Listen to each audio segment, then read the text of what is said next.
मैं बताने लगा हूं मौलाए कायनात मौला अली का दौर है। आप गुजर के जा रहे हैं, एक रास्ते से गुजर रहे हैं, दो शख्स एक ऊंट पे झगड़ा कर रहे थे। कितने लोग? ऊंट कितने? सलामत रहे। ऊंट कितने? एक ऊंट। बंदे कितने? दो। तवज्जो है। एक कहता था ऊंट मेरा है और दूसरा कहता था ये ऊंट, बोले सारे बोल रहे हैं, हाँ, एक कहता था ऊंट मेरा है और दूसरा कहता था ऊंट मेरा है। मौलाए कायनात मौला अली को आते देखा, दोनों ने फैसला किया, सुनो वो आ रहा है जिसको नबी ने इल्म के शहर का दरवाजा कहा है। बेशक, वाह सुभान अल्लाह। बेशक आका ने फरमाया अना मदीनतुल इल्म व अली बाबुहा, मैं इल्म का शहर हूं, अली उसका, अली उसका। यही तो बरेलवियों की पहचान है।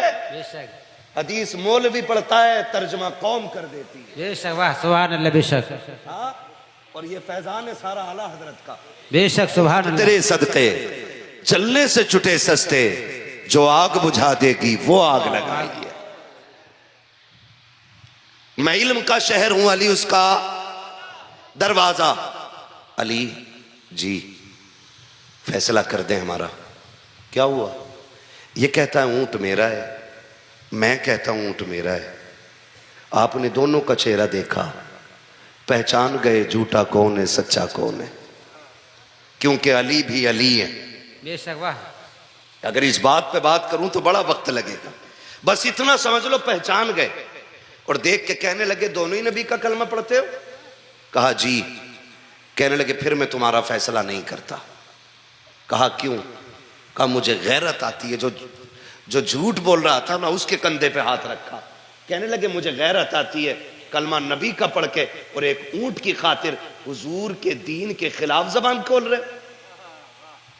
ये कह के जब चले ना तो जो झूठ बोल रहा था उनने सोचा बच गया, जी जी, ये तो पोल खोल देते। लेकिन जिसका ऊंट था वो दौड़ा और उसने जाके हजरत अली का दामन पकड़ लिया। कहा अली ऊंट मिले ना मिले तेरा दामन ना छूटना। वाह वाह, बेशक, वाह सुभान अल्लाह। बेशक अली तू नाराज ना हो। हजरत अली फरमाते फिर नाराज क्यों ना हो? क्या तूने नहीं देखा कि नबी का कलमा पढ़ते हुए झूठ बोल रहा है बंदा? उसने कहा अली मैं सच कह रहा हूं ऊंट मेरा है। हजरत अली ने कहा फिर निशानी बता। उसने कहा निशानी यह है कि मेरा ऊंट ज़िबा किया जाए, इसकी खाल उतारो, इसकी बोटियों के टुकड़े करो, फिर इसका जिगर निकालो, दिल निकाल के उसके बीच में से दो टुकड़े करो। अली अगर दिल के बीच में जख्मों का निशान है तो ऊंट मेरा है, बेशक, और अगर जख्म का निशान नहीं है तो फिर ऊंट उसका है, फिर मैं इसकी पूरी कीमत उसको दूंगा। हजरत अली ने फरमाया कंबर जल्दी कर, ऊंट ज़िबा किया जाए। ऊंट को लेटाया गया, ज़िबा किया गया, गला काटा गया, खाल उतारी, बोटियां लग की, हड्डियां काटी। हजरत अली ने फरमाया कंबर जल्दी करो, ऊंट का दिल उठा के लाओ, जरा काट के देखो ये जो कह रहा कि सच है कि नहीं। तारीख गवाह है जब दिल को काटा गया ना तो उसके अंदर, दिल के अंदर जख्म के बड़े बड़े निशान मौजूद थे। हजरत अली ने उसके चेहरे को देखा, फिर दिल को देखा, कहने लगे यार बात बड़े अंदर की थी, खाल खाल के अंदर गोश्त, हड्डियां, फिर उसके अंदर जाकर के ये दिल रखा हुआ और दिल के अंदर ये जख्म के निशान। तू बता तुझे कैसे पता है कि ये ऊंट के दिल के अंदर जख्मों का निशान है? उसकी आंखों में आंसू आ गए। उसने कहा जी हम बाप दादाई ऊंटों के चराने वाले लोग हैं। हजरत जी ये ऊंट हमारे घर का है। कहा क्या कहना चाहते हो? कहा हजरत जी अल्लाह ने इस ऊंट के जरिए हमारे घर के अंदर एक ऊंट का बच्चा दिया था। हजरत जी वो बच्चा बीमार हुआ, किसी की नजर लग गई, मौलाए कायनात मेरी माँ कहने लगी जल्दी से उसे ज़िबा कर लो कहीं मर ना जाए। कहा मैंने जल्दी जल्दी उसको गिराया और उसकी गले पे छुरी चला दी। इतने में मेरे पीछे से मेरा बाप आया, उसने मेरी कमर पे घूंसा मारा और कहा तू इतना जालिम कब से हो गया है? मैंने कहा अब्बा ज़िबा करना हमारी शरीयत ने इजाजत दिया है, इसलिए इसका गला काट रहा हूं। मेरे बाप ने कहा जालिम, मैं इसको ज़िबा करने पे नहीं डांट रहा। कहा फिर? कहा मैं इस बात पे डांट रहा हूं, हमारे नबी का दीन ये है कि अगर ऊंट के बच्चे को ज़िबा किया जाए तो ऊंट को छुपा दिया जाए, अगर बकरी को ज़िबा करो तो उसके बच्चों को दूर कर दो,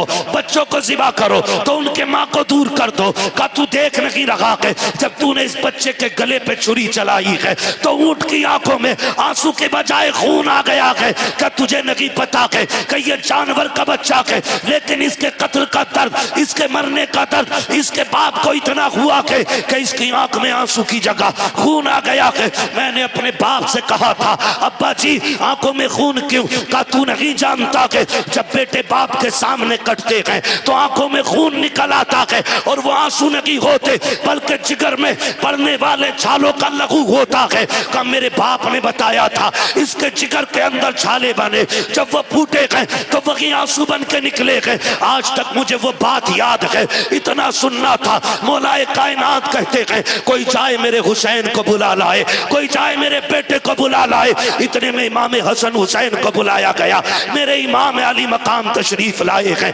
मौलाए कायनात घुटनों के बल जमीन पे आए हैं। आपने कहा था शहजादे माँ के विसाल के बाद आज तक मैंने तुमसे कुछ नहीं मांगा, लेकिन आज हुक्म देना चाहता हूँ, बेटे मानोगे? काबा हुक्म दे दीजिए, हम गर्दनें कटा देंगे, तेरे हुक्म की नाफरमानी नहीं करेंगे। आपने शहजादे से कहा बेटे जरा कमीज तो ऊपर करो। मेरे इमाम ने कमीज को ऊपर किया है। जरा दिल थाम के सुनना बाप कौन होता है। हजरत अली ने जब बेटे के सीने को देखा, कभी सीना चूम रखे हैं, कभी रो रखे हैं, कभी आंसू साफ कर रखे हैं, कभी बेटे के सीने से लिपटते हैं। किसी ने कहा था या अली बात समझ में नहीं आई, फैसला ऊंट का होना था, फैसला ऊंट का होना था, ये बेटे कहां से आ गए? आपने कहा तुमने नहीं देखा, ऊंट वाले ने क्या बताया है? जिनके सामने बेटे शहीद होते हैं उन बापों के दिलों पे जख्म बन जाते हैं। मेरे अली ने कहा था ये ऊंट है, ये मेरा हुसैन है, ये जानवर है, ये करीम तबीयत का मालिक है,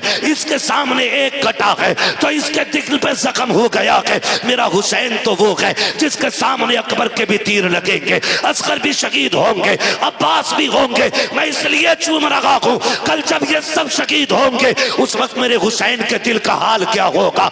आज मैं इसलिए चूम रहा हूँ कि कल हुसैन को कोई चूमने वाला नहीं होगा। आज इसलिए चूमा है ताकि जब कल दुख आए आज अली के लबों का बोसा करबला में हुसैन के कलेजे की ठंडक बनता ना। नारे तकबीर, नारे रिसालत, नारे गौसियत, मसलके आला हजरत मुफ्ती हम्माद रजा साहिब किबला, नारे तकबीर, नारे रिसालत। सुभान अल्लाह, बहुत खूब माशाअल्लाह हजरत।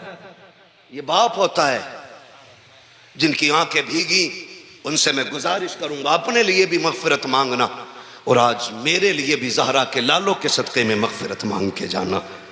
ये लम्हे बार बार नहीं आते और आंखें उनकी भीगती हैं जिन पे हुजूर का खास करम होता है। बेशक अल्लाह सलामत रखे पूरी महफिल को। मैं अर्ज कर रहा हूं ये बाप होता है और फिर हम कहते हैं तुमने मेरे लिए किया क्या है, तुमने मेरे लिए किया क्या है। खुदा की कसम अगर आधार कार्ड में बाप का नाम मौजूद है ना तो ये तुम्हारे बाप का तुम पे सबसे बड़ा एहसान है। बेशक बेशक, ये याद रखिएगा मेरी बात।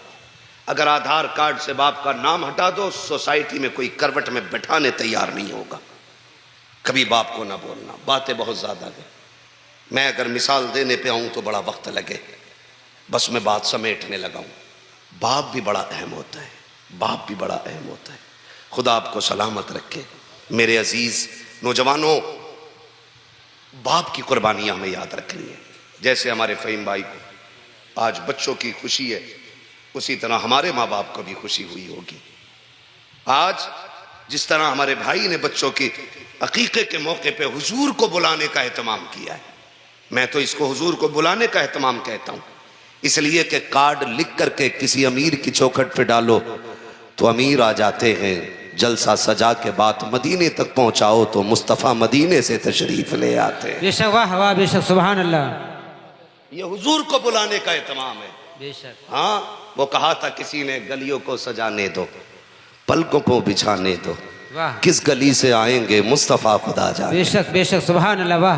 हाँ, किस गली से आएंगे मुस्तफ़ा खुदा जाने। बेशक। हुजूर चाहे तो तशरीफ ला सकते हैं, और अगर वो ना चाहे, वो चाहे तो वहीं से लेटे लेटे इस पूरी महफिल को मुलाहिजा फरमा। बेशक, वाह वाह, सुभान अल्लाह, बेशक। वो कहा था किसी ने, अगर आंखें मेरी दीदार के काबिल नहीं आका, वाह, तो फिर आवाज ही अपनी सुना दो या रसूल अल्लाह। बेशक, सुभान अल्लाह, वाह। हाँ, तो फिर आवाज ही अपनी सुना दो या रसूल अल्लाह। बेशक बेशक। मेरे नौजवानों, बाप की कदर करेंगे इंशाअल्लाह, करेंगे इंशाअल्लाह, इंशाअल्लाह करेंगे इंशाअल्लाह। कभी ये मत कहना मेरे बाप को मेरा दुख नहीं होता है। बाप को कितना दुख होता है। जब हजरत याकूब हजरत यूसुफ की जुदाई में 40 साल तक रोए ना, तो आंखों की रोशनी खो बैठे थे। लाओ कोई इतनी बड़ी मिसाल बाप के प्यार की मिलती हो तो लाओ, जिस बाप ने बेटे की मोहब्बत में रोते रोते आंखों की रोशनी खो दी हो। और फिर रिश्ता इतना गहरा, जब भाई कमीज लेकर के लौटे तो बाप ने कह दिया था मुझे यूसुफ की खुशबू आ रही है। बेशक, वाह, सुभान अल्लाह, सुभान अल्लाह, बेशक। बाप होता है जो अंधा हो करके भी A to Z सिर्फ हवाओं से बेटों को पहचान लेता। वो तो फिर अल्लाह के नबी है हजरत याकूब। बेशक, सुभान अल्लाह। ये अंधे का लफ्ज मैंने उनके लिए नहीं बोला, ये मुतलकन तेरे मेरे बाप के लिए बोला है। जी जी। आंखों की रोशनी खत्म। और सुनो, रिश्ते भी रिश्ते होते हैं। अल्लाह हम सबको हजरत यूसुफ की बाप से मोहब्बत का सदका अता कर दे। बेशक, सुभान अल्लाह, सुभान अल्लाह, बेशक। आपको जिस कैद खाने में डाला गया था वो जमीन दोस्त था। यहां क्या बोलते हैं, बेसमेंट। बेसमेंट तो जमीन में होता है। हाँ, जमीन बेसमेंट बोलती क्या है? भारसी, भागसी। तो एक जमीन के अंदर था, और एक छोटा सा रोशनदान ना जमीन के लेवल से खुला हुआ था। हजरत यूसुफ अलैहिस्सलाम उसी रोशनदान के करीब आ जाते। सुने जरा, है तवज्जो, चल लो थोड़ा सा और, जरा कह दें या रसूल अल्लाह, या रसूल अल्लाह। हजरत यूसुफ उसी रोशनदान के करीब आ जाते और बैठे रहते, देखते काश कोई आ जाए ऐसा जो मेरा पैगाम मेरे वतन तक ले जाए। क्योंकि जब बेटे परदेश में होते हैं ना, तो उन्हें सिर्फ एक फिक्र सताती है, पता नहीं अब्बा का क्या हाल होगा। ये लायक बेटों की बात कर रहा हूं। उन्हें एक फिक्र सताती है, पता नहीं हमारे बाप का क्या हाल होगा। और फिर यहां तो हजरत यूसुफ को बाप से छीना गया है। जी जी। एक ख्याल रहता था काश कोई आ जाए, मेरे बाप तक मेरी बात पहुंचा दे, काश कोई आ जाए। एक दिन ना किनान का एक ताजिर आया, वो किसी काम से वहां रुका। उसका ऊंट रस्सी छुड़ा के उधर दौड़ा जिधर हजरत यूसुफ अलैहिस्सलाम थे। बेशक।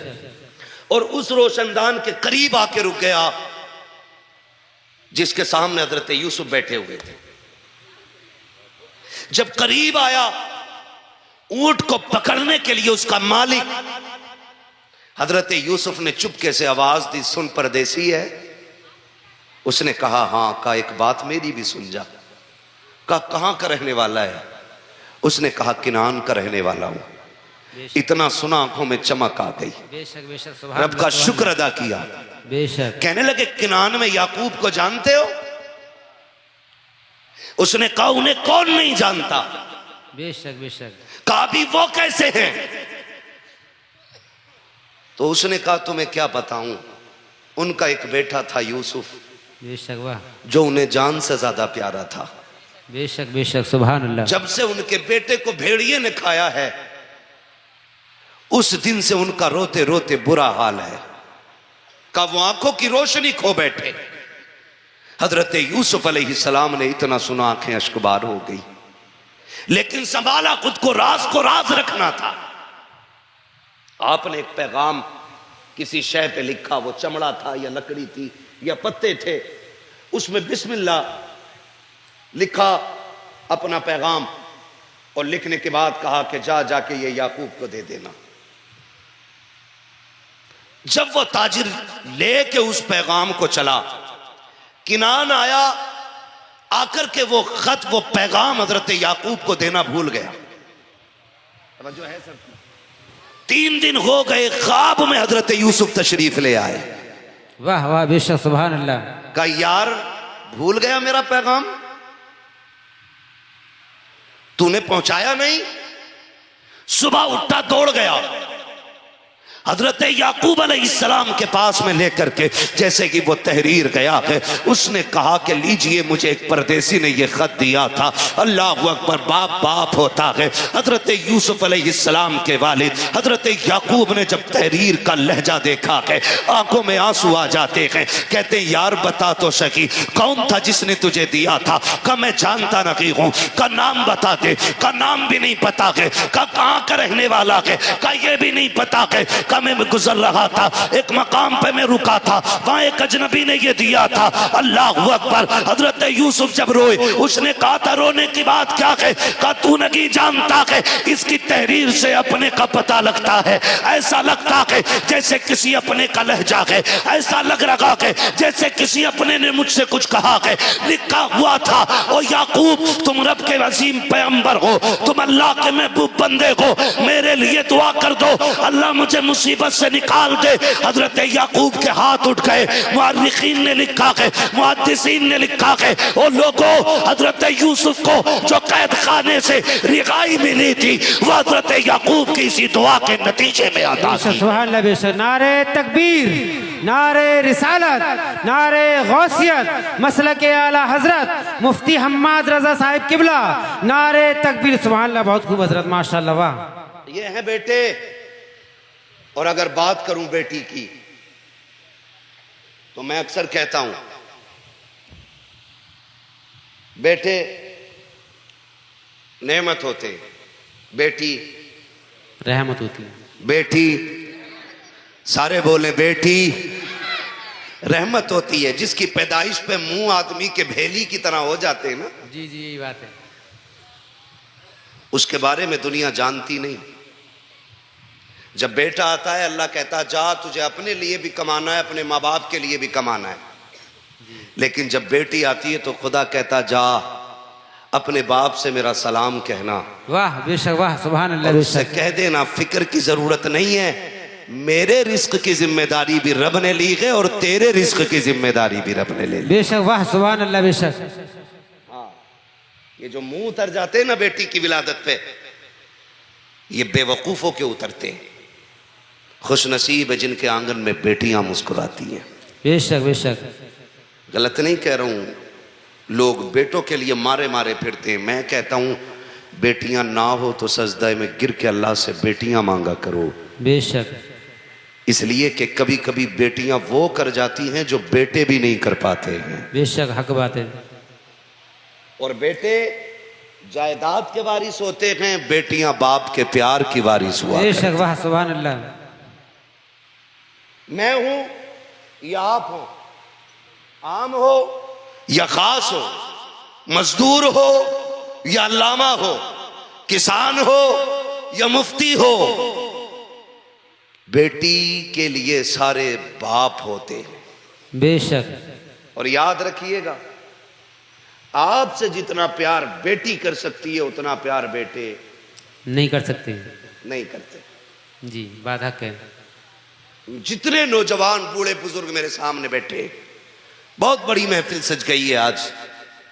मैं सबसे गुजारिश करता हूं, घर में बहन है, बेटी है, तो कभी उन्हें डांटना मत, कभी उन्हें मारना मत, कभी उनके नुकसान पे बिगड़ना मत। इसलिए कि बेटियां एक परिंदे की तरह होती हैं।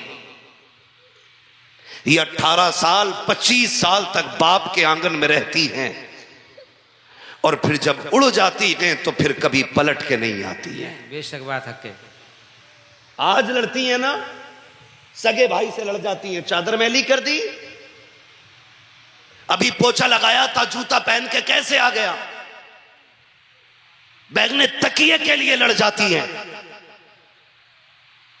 पहली रोटी के लिए चिमटा फुकनी लेके दौड़ जाती हैं। क्यों? क्योंकि इन्हें अपने भाई के रिश्ते पे नाज होता है। बेशक बेशक, सुभान अल्लाह। अगर आप इनकी झाड़ू लगाई हुई जमीन पे चढ़ गए तो ये दौड़ा देती हैं। लेकिन जरा दिल पे हाथ रख के बताना, जिस दिन से ये सुर्ख जोड़ा पहन के गई है, आज तक कभी इसने एक तिनकों को भी ये कहा हो कि ये मेरा है? बात हक है। एक सुई पे भी अपना हक जताया हो तो बताओ। ये बहनें इतनी बावफा होती हैं कि जब तक घर में रहती हैं नौकरानी भी बन जाती है, मालकिन भी बन जाती है, मिस्त्री भी बन जाती है, कारीगर भी बन जाती है।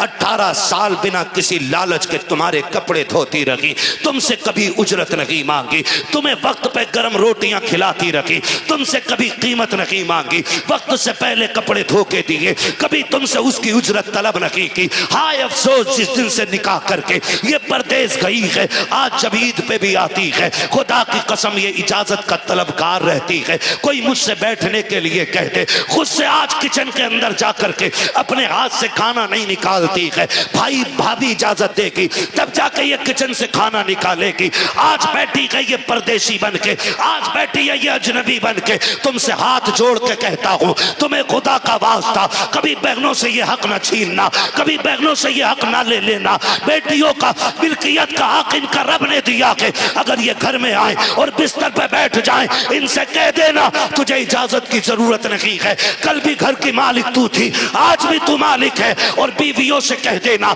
जब बहन बेटी आती है तो घर की लेकर के रोजी नहीं जाती है, हमें गरीब करके नहीं जाती है। खुदा की रहमतें कहती है इधर इनका कदम आता है, आसमानों से खुदा का करम आ जाया। सुभान अल्लाह। नारे तकबीर, नारे रिसालत, नारे गौसियत, मसलक आला हजरत, उलमाए अहले सुन्नत, मुफ्ती हम्माद रजा साहिब किबला। नारे तकबीर, नारे रिसालत। सुभान अल्लाह, बहुत खूब हजरत, माशाअल्लाह। जितने नौजवान बैठे हैं सबसे गुजारिश करता हूं, अगर बेटियां बोझ होती तो रब मेरे नबी के आंगन में 4-4 बेटियां कभी ना अता फरमाता। बेशक बेशक। 4-4 बेटियां दी हैं रब ने महबूब को, और चारों बेटियां बेमिसाल हैं। जी जी बेशक, चारों बेमिसाल हैं। बेशक।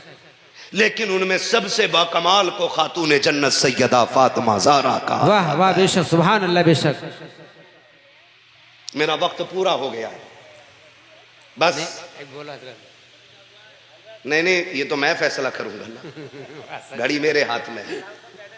नहीं, खुदा सलामत रखे, ये मैंने पहले ही कह दिया था, अगर दिल महफिलों में लगने लग जाए तो समझो करम हुजूर का हो गया है। बेशक बेशक, सुभान अल्लाह। अभी अगर 10 मिनट ना उठे तो मैं एक बात और कर लूं। हाँ, तैयार है ना? खुदा सलामत रखे। यार ये बच्चे देखो माशाअल्लाह, मैं इन बच्चों के माँ बाप के लिए दुआ करता हूँ, अल्लाह इनके माँ बाप को हुजूर का मदीना दिखा दे। इतनी रात तक लोग एक तसला बिरयानी के लिए नहीं बैठते, ये जो बच्चे बैठे हुए हैं यकीनन मदीने वाले की मोहब्बत ने बैठा रखा। बेशक बेशक, सुभान अल्लाह, बेशक। और सबकी एक ही तमन्ना होगी, जितने भी यहाँ बैठे हैं, बच्चे जवान बूढ़े, बेटियां बेटे, सबकी एक सदा होगी, सुना है आप हर आशिक के घर तशरीफ लाते। वाह वाह, बेशक, सुभान मेरे अल्लाह। घर में भी हो जाए चरागा, या रसूल अल्लाह, सलामत रखें चरागा, या रसूल अल्लाह, या रसूल अल्लाह। इसलिए मैं आपसे कह रहा हूं, खुदारा अगर बेटियां बोझ होती, खुदा महबूब के आंगन में कभी 4 बेटियां न देता। मुबारकबाद पेश करता हूं फहीम भाई को, अल्लाह ने 2 बेटे दिए हैं तो 4 बेटियां भी अता की है। बेशक बेशक, सुभान और अल्लाह। नबी ने तो यह फरमाया, अल्लाह ने जिसको 3 बेटियां दी उसने पाल पोस के इज्जत से रुखसत कर दिया, उसको जन्नत की जमानत मोहम्मद दे रहा है। बेशक, सुभान अल्लाह, सुभान अल्लाह, बेशक। वाला जन्नती, हुजूर ने कहा 2 वाला भी जन्नती, हुजूर ने कहा 1 वाला भी जन्नती। फिर वो बंदा खड़ा हो गया जिस पे बेटी कोई नहीं थी, हुजूर मैं तो महरूम हूं ना बेटी नहीं। आका ने फरमाया रब के खजानों में कमी कोई नहीं है, फरमाया तू बेटी की तमन्ना ले के दुनिया से चला जा, मैं तेरा हाथ पकड़ के तुझे जन्नत में दाखिल कर। बेशक, सुभान अल्लाह, सुभान अल्लाह, वाह। जिस बेटी की तमन्ना को अल्लाह ने इतना बाबरकत बनाया, उस बेटी के कदमों को अल्लाह ने कितना बाबरकत। बेशक, सुभान अल्लाह, सुभान अल्लाह, बेशक। बताऊं बेटी क्या है? जरा कह दे सारे मिलके या रसूल अल्लाह, या रसूल अल्लाह। इतनी आहिस्ता ना बोलो कि कहीं पुलिस पकड़ के ना ले जाए। डर के तो नहीं बैठे ना? नहीं बैठे ना? किसी के बाप के हिंदुस्तान में नहीं, ख्वाजा पाक के हिंदुस्तान में रहते। वाह वाह, बेशक, सुभान अल्लाह, सुभान अल्लाह, बेशक बेशक, हक है। सभी का खून है शामिल यहाँ की मिट्टी में, किसी के बाप का हिंदुस्तान थोड़ी है। बेशक वाह फिर बोले मचल के या रसूल अल्लाह, या रसूल अल्लाह। नात खानी मौत भी हमसे छुड़ा सकती नहीं, कब्र में भी मुस्तफा के गीत गाते जाएं। बेशक बेशक सुभान अल्लाह सुभान अल्लाह। बेशक वाह। के सारे लोगों को सुने बेटी क्या होती है। करबला की जमीन है, मुहर्रम की 10 तारीख है, 71 शहीद हो चुके हैं, 72वें की बारी है। दुनिया उस 72वें शहीद को हुसैन कहती है। मैं बताने लगा हूं बेटी क्या होती है। अल्लाह करे ये बात दिल में उतर जाए, और आज के बाद अगर किसी बेटी को इज्जत मिल गई तो मैं समझूंगा ज़हरा के लालों का सदका मिल गया। बेशक बेशक सुभान अल्लाह। 72वां शहीद दुनिया हुसैन कहती है। हुसैन वो है जिसे मुस्तफ़ा कंधे पे बैठाया करते थे। हुसैन वो है जिसे नबी अपना लुआब पिलाया करते थे। हुसैन वो है जिसे मुस्तफ़ा कहते थे हुसैनुन मिन्नी वाना मिनल हुसैन। वाह वाह बेशक। हुसैन मुझसे है, मैं हुसैन से हूं। गोया इस बात का मतलब ये था कि ना कोई मुझे हुसैन से जुदा कर सकता है, ना कोई हुसैन को मुझसे जुदा कर सकता है। बेशक वाह सुभान अल्लाह। बेशक हुसैनुन मिन्नी वाना मिनल हुसैन। आका फरमाते थे हुसैन मुझसे है, मैं हुसैन से हूँ। हुसैन से हूं। 10 तारीख है, सारे शहीद हो गए। आखिर में मेरा इमाम खेमे में तशरीफ फरमा हुआ, तैयारी शुरू की, आंखों में आंसू आ गए। सैयदा कायनात की प्यारी बेटी सैयदा ज़ैनब रज़ी अल्लाह ताला अन्हा, कायनात में ऐसी बहन नहीं मिलती है।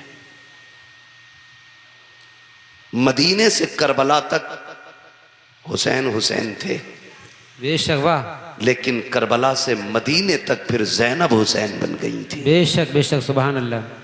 ऐसी मिसाल नहीं मिलती। सोचो तो सही, किसी घर में एक हादसा हो जाए, किसी का एक 6 साल 8 साल का चला जाए, मोहल्ले भर की औरतें तसल्ली देती हैं, 12 बजे तक बैठती हैं, 3 बजे तक का माँ ने कुछ नहीं खाया, कुछ खिला दिया जाए, गोद उजड़ गई है। ज़ैनब तेरे हौसले को सलाम, तेरी जुर्रत को सलाम। तेरे आगे एक नहीं तेरे 2 बेटों के लाशें थे, और सिर्फ बेटे नहीं साथ में अकबर भी थे, साथ में कासिम भी थे। इतनी सारे शहीद पड़े हैं। हुसैन की बहन तेरी जुर्रत को सलाम। हिम्मत नहीं टूटी, हुसैन का सहारा बनी है ज़ैनब। रोने लगी।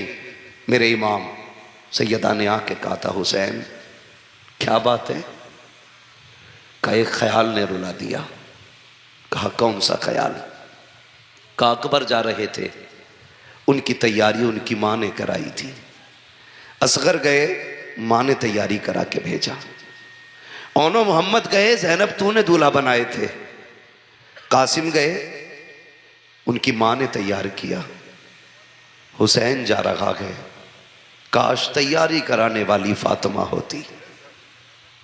इतना सुना सैयदा ज़ैनब आके बढ़ी, भाई के कंधे पे हाथ रखा। हुसैन दिल थोड़ा न कर। जब आखिरी लम्हे वालिद के इंतकाल के थे ना, उन्होंने मेरा हाथ पकड़ के कहा था ज़ैनब हुसैन का साथ ना छोड़ना। शायद इसी दिन के लिए कहा था। दिल थोड़ा न कर, चल तैयारी मैं कराती हूं। तैयारी कराई, घोड़े पे बैठने लगे। कहा दिल थोड़ा न कर, सारे बहादुरों को तूने सवार किया था, आज अली के घर का सबसे बड़ा बहादुर जा रहा है, कोई तैयार सवार कराने वाला नहीं। कहा सुन मुर्तजिस पे तू बैठ, लगाम मैं पकड़ती हूं। अली की बेटी ने अली बन के रुखसत किया हुसैन को। बेशक बेशक। मेरा इमाम सवारी पे बैठा, और जिस सवारी पे हुसैन बैठे उस सवारी को मुर्तजिस कहते हैं। क्या कहते? बोले मुर्तजिल। जिस घोड़े पे मेरा हुसैन सवार होके जा रहा है उस घोड़े को मुर्तजिस कहा जाता है। ये मुर्तजिस क्या है? ये यमन के बादशाह ने घोड़ा मेरे नबी को तोहफे में दिया था। हुजूर ने ये तोहफा फिर अली को तोहफे में दिया था। फिर जब अली की जायदाद बटी तो हिस्से में ये मुर्तजिस हुसैन के आया था। बेशक। जब इस पे हुसैन बैठते थे तो ये हवाओं से बातें करने लग जाता था। लेकिन आज जब हुसैन बैठे तो ये बढ़ता ही नहीं, बढ़ता ही नहीं। मेरे इमाम ने इशारा किया, एड़ लगाई, चल, नहीं चला। 11 मरतबा इशारा किया हुसैन ने। फरमाने लगे, मुर्तजिज कुछ तो गैरत कर, देख मेरी बहन ज़ैनब दरवाजे पे खड़ी है, सुनो उम्मे रुबाब भी है, शहरबानो भी है, अब यहां ज्यादा देर न रुक, कहीं सब्र का बंधन न टूट जाए। तुझे पता है मैंने ज़ैनुल आबिदीन को खेमे में बेहोश छोड़ा है, अगर उसे होश आ गया वो मुझे जाने नहीं देगा, जल्दी कर। लेकिन मुर्तजिज फिर भी आगे नहीं बढ़ा। मेरे इमाम ने जब देखा कि आगे नहीं बढ़ रहा है, फिर हुसैन तो करीम इब्ने करीम है, आपने कहा मुर्तजिज मुझे मालूम है तूने 3 दिन से पानी नहीं पिया है, 3 दिन से तेरे हलक से पानी नहीं उतरा है। सुन, हम करीम इब्ने करीम है, किसी पे ज्यादती नहीं करते हैं, सुबह से लाशें लाते लाते मेरे साथ थक चुका है, मुझे मालूम है तू प्यास से निढाल हो गया है, जा मैं तुझे मजबूर नहीं करता हूँ। हुसैन ने ये कहते कहते अपने पैर जीन से खींचने शुरू किए हैं और कहते हैं मुर्तजिज तेरी मर्जी है, चाहे तो नहरे फुरात जाके प्यास बुझा लेना, चाहे तो कूफे चला जा या वापस मुर्तजिज मदीने चला जाना, तेरी मर्जी है। ये कहते कहते जैसे पैर निकाला है, अब मुर्तजिज की सांसें थमने लग गई। उसने कहा था मेरे परवरदिगार आज मुझे कुव्वती गोयाई दे दे, मेरे मालिक अगर मैं आज भी ना बोल सका कयामत तक के लिए लोगों के सामने रुसवा हो जाऊंगा। रब ने मुर्तजिज को कुव्वत गोयाई अता की। हुसैन का घोड़ा बोलने लग गया। लोग कहते हैं घोड़ा कैसे बोल सकता है, मैं कहता हूं पढ़ कुरान पाक, असहाबे कहफ की तारीख उठा के देख, अगर असहाबे कहफ के कहने पर कुत्ते बोल सकते हैं तो फिर मेरे हुसैन के सामने घोड़ा क्यों नहीं बोल सकता। बेशक सुभान अल्लाह। नारे तकबीर, नारे रिसालत, नारे गौसियत, मसलक आला हजरत, उलमाए अहले सुन्नत, मुफ्ती हम्माद रजा साहिब किबला, नारे तकबीर, नारे रिसालत। सुभान अल्लाह, बहुत खूब हजरत। जब हुसैन की बात आती है तब तुम्हें उसूल याद आते हैं, जब हुसैन की बात आती है फिर दलाइल तलाश किए जाते हैं। सुन, कान खोल के सुन प्यारे, करबला की जमीन है, मेरा इमाम मुर्तजिज पे सवार है, 11 मरतबा एड़ लगाई, फिर कहा कि सुन तेरी मर्जी है, जहां चाह चला जा। अल्लाह ने मुर्तजिज को कुव्वत गोयाई अता की। अब हुसैन के घोड़े ने क्या कहा था, हुसैन की सवारी ने कहा था इमाम मैं गुलाम हूं और गुलामों को ये ताने नहीं दिए जाते हैं। हुसैन मुझे मालूम है तेरा अकबर प्यासा गया है,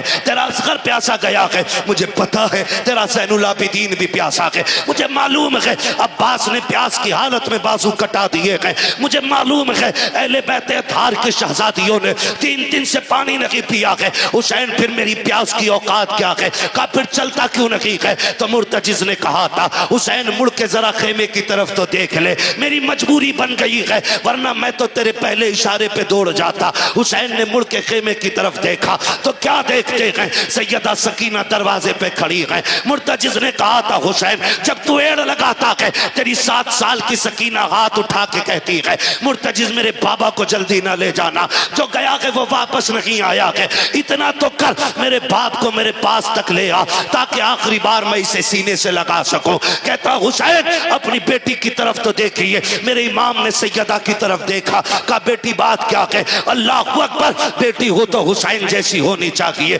सैयदा सकीना ने इशारा किया अब्बा एक बार उतर के आ जाइए। अकबर गए मैंने रोका ना था, कासिम गए मैंने रोका ना था, अब्बास गए मैंने नहीं रोका, मैं तेरी बेटी हूं मैं रोकूंगी नहीं, लेकिन एक दिल की तमन्ना है नीचे उतर आई है। मेरा इमाम सोच रहा है सकीना वो है कि जो मेरे कलेजे का तावीज है, जो कभी मेरे सीने के बगैर सोती नहीं है। हुसैन जानते हैं आज बेटी से आखिरी मुलाकात है, ये सोच के हुसैन ने सवारी का रुख फेरा, सैयदा सकीना की तरफ आए हैं। जैसे करीब आए हैं सवारी से नीचे उतरे हैं। हुसैन चाहते थे कि बेटी को आज सीने से लगाकर गोद में उठा के जी भर के प्यार करेंगे, लेकिन बेटी बेटी हुआ करती है। जैसे मेरे इमाम ने बाजू फैलाए हैं हजरत सकीना ने हाथ जोड़ दिए, अब्बा ये ना कर, सुबह से 71 लाशें उठा के तेरे बाजू तक गए हैं, मैं बेटी हूं तेरी, बेटी मैं अपना बोझ उठा करके तुझे परेशान नहीं करूंगी, मेहरबानी कीजिए अब्बा ऐसे झुक जाइए जैसे नमाजी रुकू में आता है, मेरा इमाम हालत रुकू में आया है। वो बेटी बेटी होती है, बेटी ने बाप के गले में यूं बाजुओं की माला बना कर डाली है। उसके बाद कहा था अब्बा अगर मेरा कद बड़ा होता मैं तुझे झुकने की तकलीफ ना देती। जैसी मेरा इमाम हालत रुकू में आया है, हजरत ज़ैनब हजरत सकीना ने बाप की पेशानी को चूमा। हुसैन खामोश है। अब बेटी के रिश्ते देखो, बेटी दाना रुखसार चूम रखी है, हुसैन खामोश है। बाएं रुखसार को बेटी ने चूमा, हुसैन खामोश है। बाप के लबों को बेटी ने चूमा, हुसैन खामोश रखे।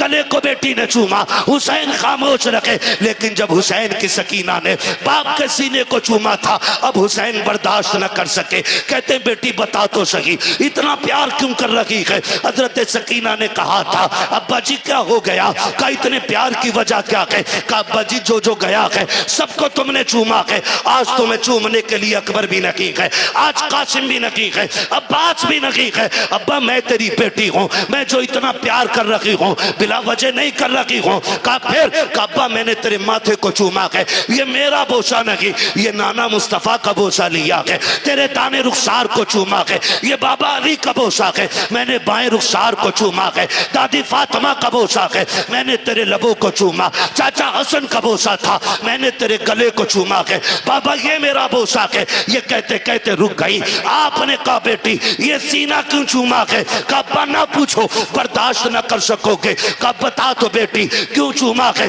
कहा बर्दाश्त